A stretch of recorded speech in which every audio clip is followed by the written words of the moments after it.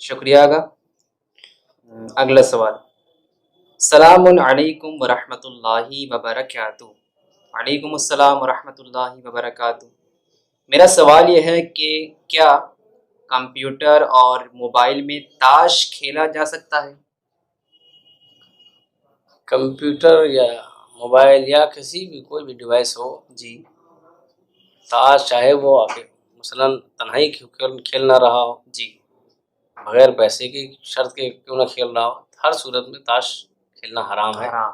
کوئی اب یہ ماننا نہیں رکھتا کہ ڈیوائس کون سا ہے، جی۔ کمپیوٹر ہے، ٹی وی ہے یا مثلا موبائل ہے، ہم، کوئی بھی چیز ہے، کوئی بھی آلات ہیں ایسے، جی تو اس میں یا سامنے خود رکھ کر کھیلے یا اس مشینری کے اوپر کھیلے، جی تو کسی صورت میں بھی تاش کا کھیلنا جائز جائز نہیں۔ نہیں ہے، حرام ہے۔ جی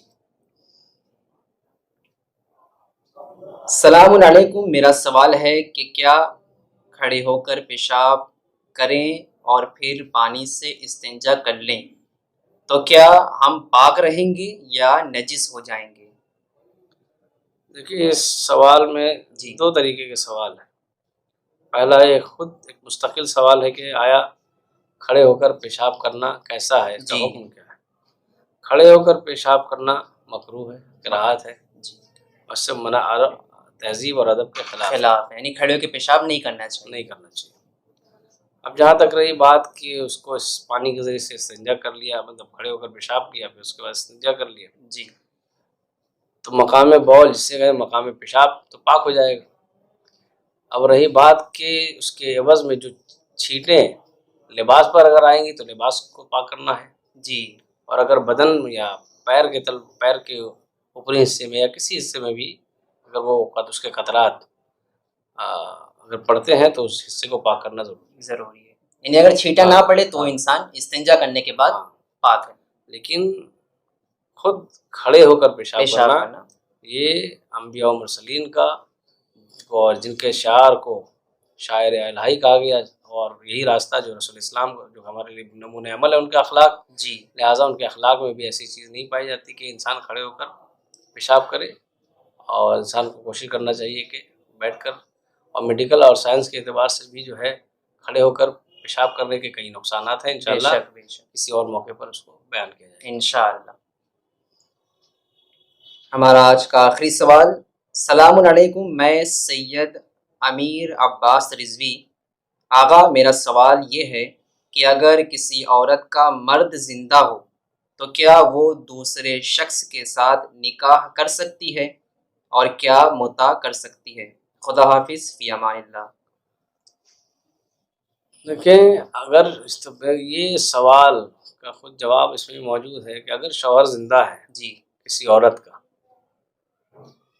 تو پھر ایسے بھی اس سے جو ہے نہ نکاح موقع جسے متع کہتے ہیں وہ جائز ہے، جی اور نہ ہی عقد دائمی جس کو ہم آمدن شادی کہتے ہیں، جی مطلب اس کو شادی کہا جاتا ہے عام طور سے، وہ بھی جائز نہیں ہے چونکہ اس کا شوہر موجود ہے۔ شوہر کے موجود ہوتے ہاں، ہوئے اور آغا سستانی فرماتے ہیں کہ یہ اگر ایسا ہوتا ہے تو اس میں حرام محبت کا حکم ہے کہ پایا جاتا ہے کہ اگر ایسا ہوا جی تو اس عمل میں شریک ہونے والا حرام محبت کا شکار ہو جائے گا کہ کبھی بھی پھر اس سے وہ شادی نہیں کر سکتا، چاہے کہ بعد میں اسے بہت مطلقہ ہو، طلاق ہو جائے یا مثلاً اس کا شوہر وفات پا جائے، بیوہ ہو جائے، اس صورت میں پھر وہ کبھی اس سے شادی نہیں کر سکتا۔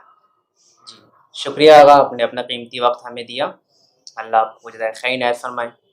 ناظرین، آئیے اس پروگرام کے آخر میں ایک مرتبہ پھر آپ سے گزارش ہے کہ اگر آپ کے ذہن میں کوئی شرعی سوال موجود ہے تو آپ اس سوال کو ہم تک پہنچانے کے لیے واٹس ایپ نمبر جو آپ کی اسکرین پر دیا جا رہا ہے اس کے ذریعے سے بھیج سکتے ہیں، اور خود کمنٹ باکس میں بھی اپنے سوال کو لکھ دیجئے، انشاءاللہ آپ کے سوال کا جواب علماء کرام آپ کی خدمت میں پیش کر دیں گے۔ اگلے ایپیسوڈ تک کے لیے والسلام علیکم ورحمۃ اللہ وبرکاتہ۔